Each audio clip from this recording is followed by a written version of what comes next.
আজ রঙিন হলো বদলে যাওয়ার নিয়মে, তাই বদলে গেছে সব ইচ্ছেগুলো সঙ্গী করে তোমাকে। দেখো উড়ছে দূরে কত রঙিন ঘুড়ি, উড়তে থাকা মিছিলে, আর দেখছি তোমায় দু চোখ জুড়ে বন্দি তোমার মায়াতে। কত দূর কত পথ একা একা ছুটে যাওয়া, দিন শেষে পথের বাঁকে অবাক হয়ে খুঁজে পাওয়া তোমাকে। ঘুম ভেঙে ওঠা ভোরের উদাস হাওয়া, চোখ মেলে তাকিয়ে ডানা মেলে ওড়া, স্মৃতির ঘরে ফেরা, তোমায় জুড়ে হারিয়ে। কত দূর কত পথ একা একা ছুটে যাওয়া, দিন শেষে পথের বাঁকে অবাক হয়ে খুঁজে পাওয়া তোমাকে। আমি তো তোমার ফুফাতো বোনকে তুমি ভেবে কথা বলেছিলাম। প্রায় 5 বছর পর তোমার সাথে দেখা, তেমন যোগাযোগ ছিল না তোমার সাথে, তাই চিনতে পারিনি। অরিত্রিকা একটু হাসার চেষ্টা করে বলল, বুঝতে পেরেছি। সাথী বেগম অরিত্রিকাকে রান্নাঘর থেকে ডাকলেন, অরিত্রিকা, এদিকে আয় তো, শরবত নিয়ে যা। আমি শরবত নিয়ে আসছি। আফ্রিদি আর ইশরা চুপচাপ বসে আছে। ইশরার অস্বস্তি হচ্ছে একা, তবুও ভদ্রতার খাতিরে উঠে যেতে পারছে না। আফ্রিদি ইশরাকে চুপচাপ বসে থাকতে দেখে জিজ্ঞাসা করলো, মিস ইশারা, আপনি কোন ক্লাসে পড়েন? ইশরা অস্বস্তি নিয়েই বলল, আমি আর অত্রিকা এডমিশন দিয়েছিলাম একসাথে, কপাল খারাপ দুজনেই চান্স পাইনি। মন খারাপ করবেন না, পড়াশোনা করুন, পরবর্তীতে চান্স পেয়ে যাবেন। ইশরা শুধু মাথা দুলিয়ে হ্যাঁ বলল। অরিত্রিকা শরবত হাতে এগিয়ে আসলো।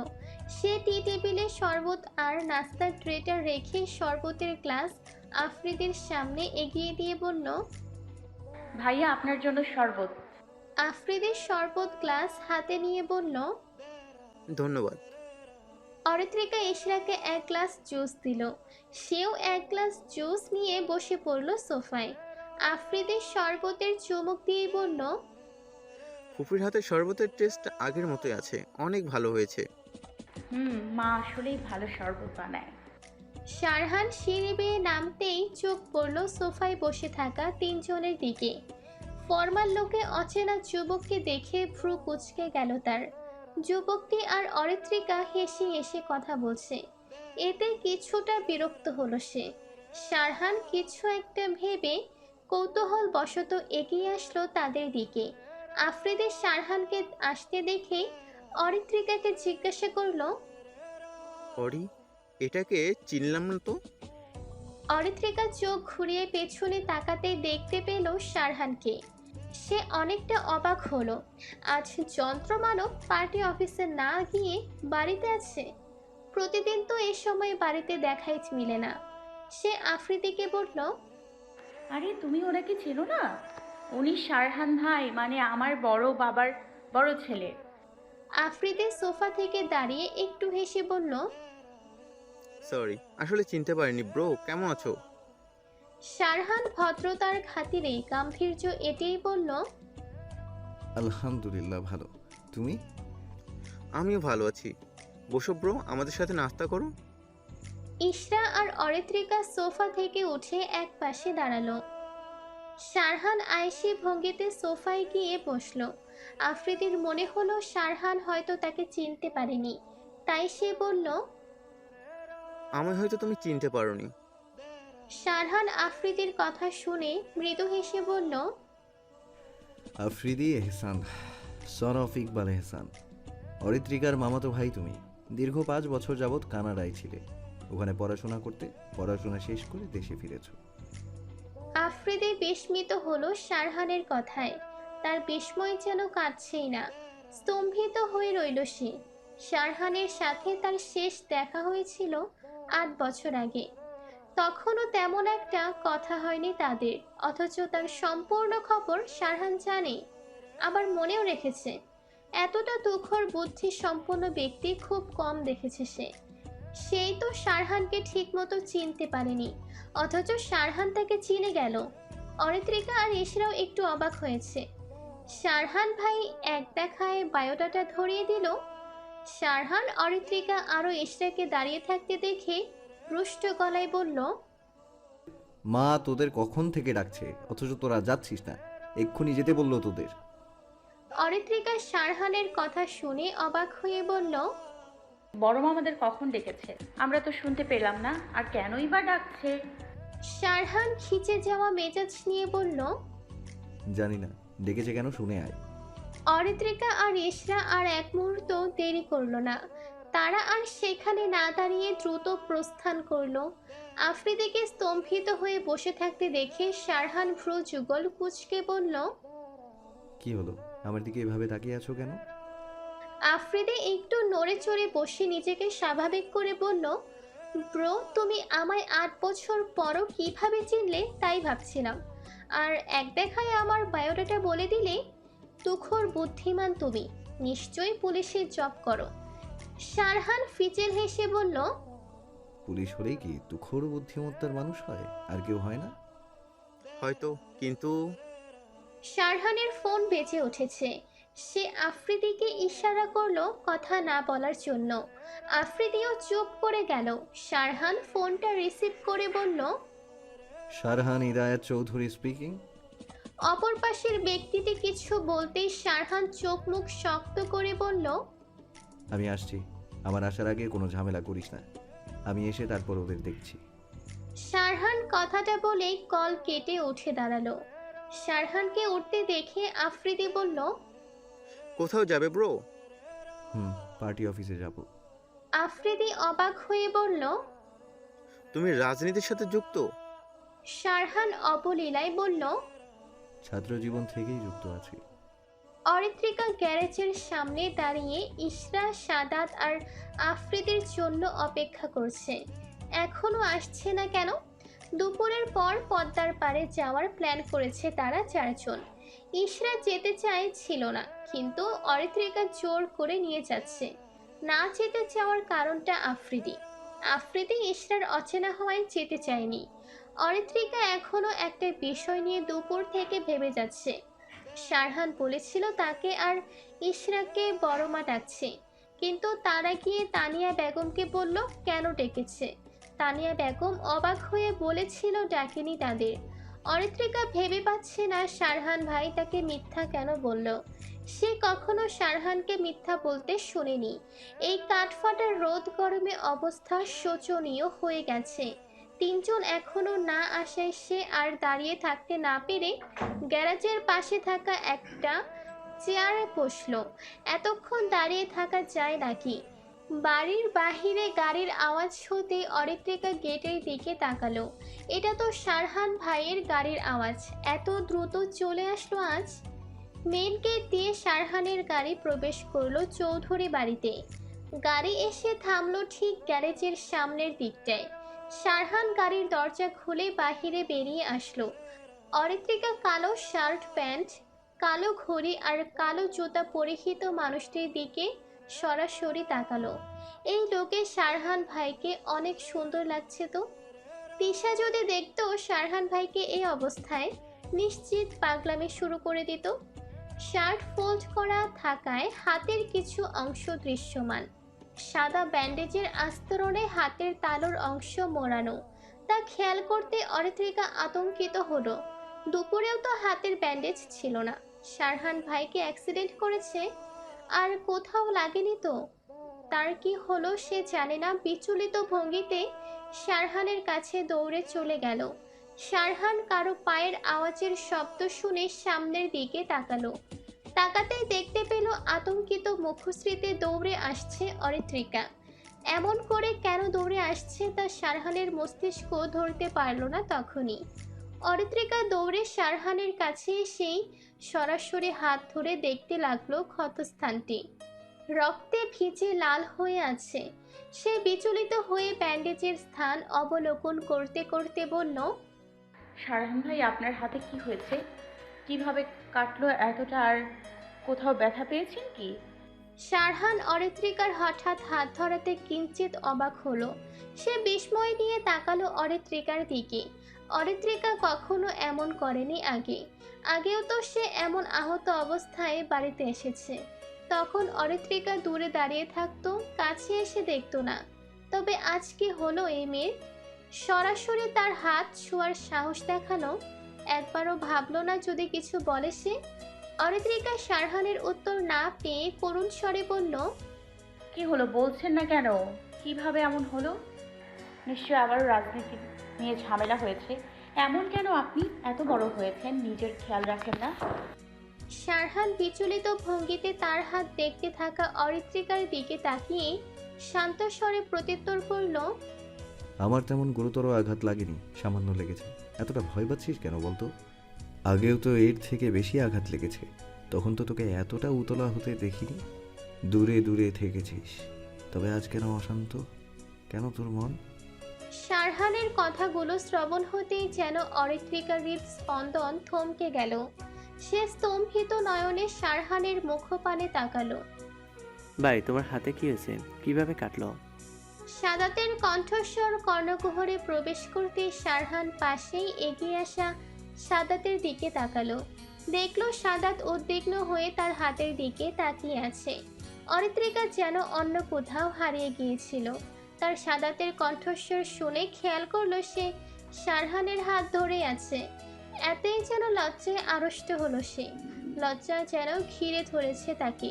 সে দ্রুততার সহিত শারহানের হাত ছেড়ে দিল। শারহান অরিত্রিকা হাত ছেড়ে দিতেই স্বাভাবিক স্বরে হাতের দিকে তাকিয়ে সাদাতকে বলল, তেমন কিছু হয়নি। একজন আমায় আঘাত করতে এসেছিল, তাকে একটু শিক্ষা দিতে গিয়ে কেটে গেছে। সাদাত চিন্তিত স্বরে বলল, ভাই, তুমি একটু সাবধানে থেকো। রাজনীতি করতে গিয়ে অনেক সজ্জিত হয়েছে তোমার। নিশ্চয়ই তাদের সাথে ঝামেলা হয়েছে আবার। মাকে কিছু বলিস না, মা আমায় নিয়ে অনেক চিন্তা থাকে। ঠিক আছে, বলবো না। সাদাত এই বিষয়ে আর কিছুই বলল না। এমন ঘটনার সাথে তারা সকলেই পরিচিত। শারহান অরিত্রিকা আর সাদাতকে পরিপাটি অবস্থায় দেখে ভ্রু কুঁচকে বলল, তোরা কোথাও যাচ্ছিস? পদ্মার পাড়ে যাব। একা যাচ্ছিস? তোদের তো বলেছিলাম সামনে ইলেকশন, একা বের না হতে।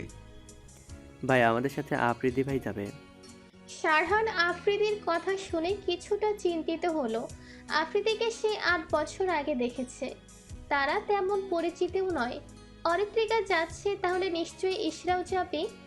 ছেলেটাকে দেখে তার মন্দ মনে হয়নি, তবুও কোথাও কিছুটা কিন্তু রয়েছে।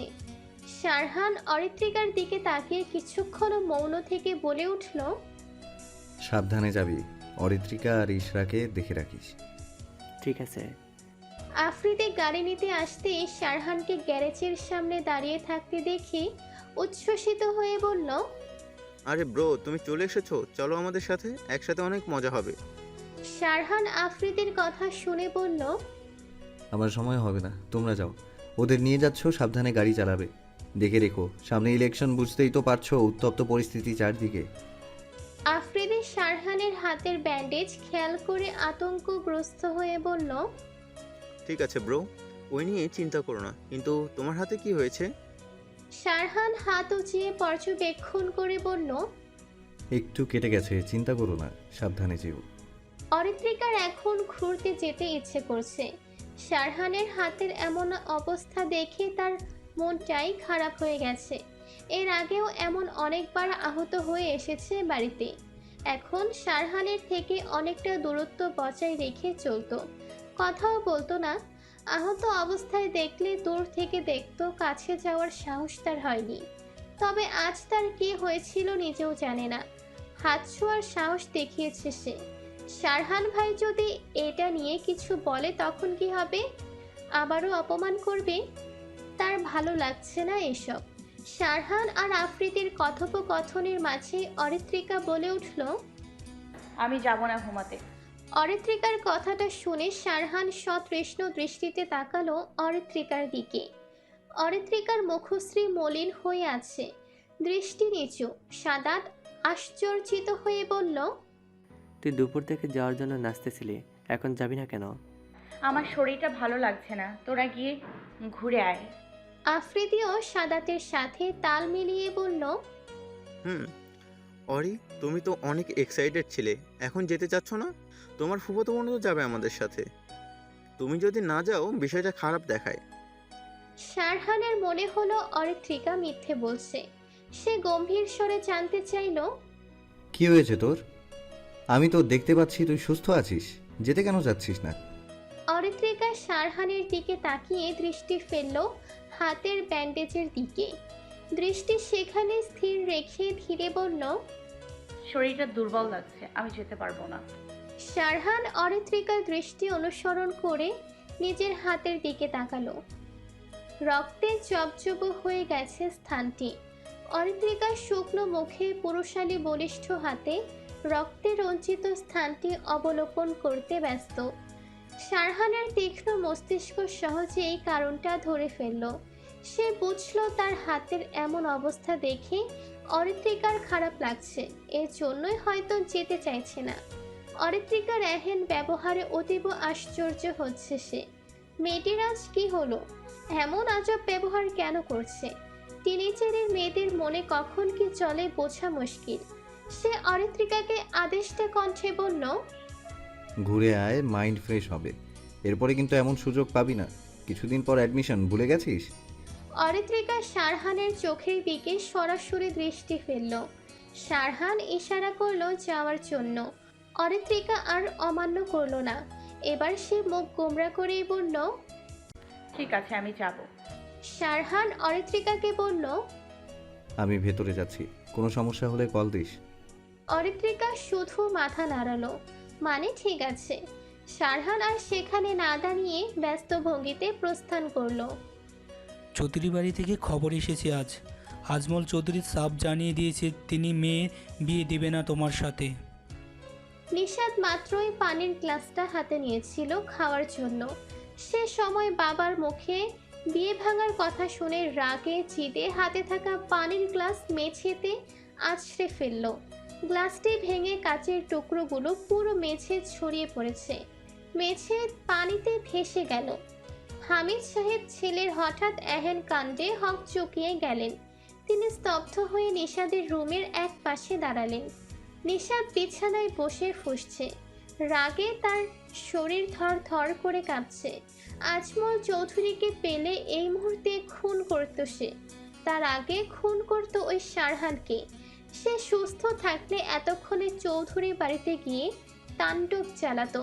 তার প্ল্যানে এভাবে শেষ মুহূর্তে তছনছ করে দিবে, এটা তার ভাবনার বাহিরে ছিল। আর অরিত্রিকাকে তো এত সহজে সে ছাড়বে না। সে কিশোরী মেয়েটিকে কি এত সহজে ভোলা সম্ভব? না, সম্ভব নয়। আর কখনো ভুলতেও পারবে না সে। চৌধুরীদের নিঃস্ব করাই তার আর নয়ন তালুকদারদের মূল উদ্দেশ্য। সেই গুটি হিসেবে অরিত্রিকাকে টার্গেট করে চৌধুরী বাড়িতে প্রবেশ করতে চেয়েছিল সে। অরিত্রিকাকে প্রথম দেখেছিল রাজশাহী কলেজের পদ্ম পুকুরের সিঁড়িতে বসে থাকা অবস্থায়। তখন অরিত্রিকা রাজশাহী কলেজের ইন্টার প্রথম বর্ষের শিক্ষার্থী। প্রথম